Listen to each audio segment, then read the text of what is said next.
আৰু ল'ৰাটোৰ নাম আছিল শাহিনুৰ দীৰ্ঘাত শাহিনুৰ ইছলাম আৰু তাৰ দেউতাৰ নাম হ'ল কালাম।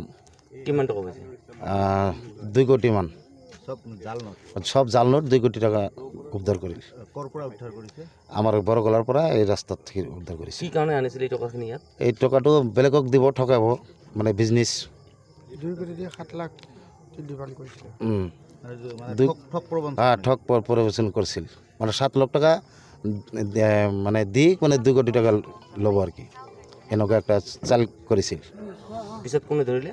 আমাৰ চাপৰ থানাৰ ওসি ধৰিছে, আমাৰ আইসি স্যাৰ, আমাৰ সিআই স্যাৰ, লগতে বৰগলাৰ লগতে ৰাইজ আছিল।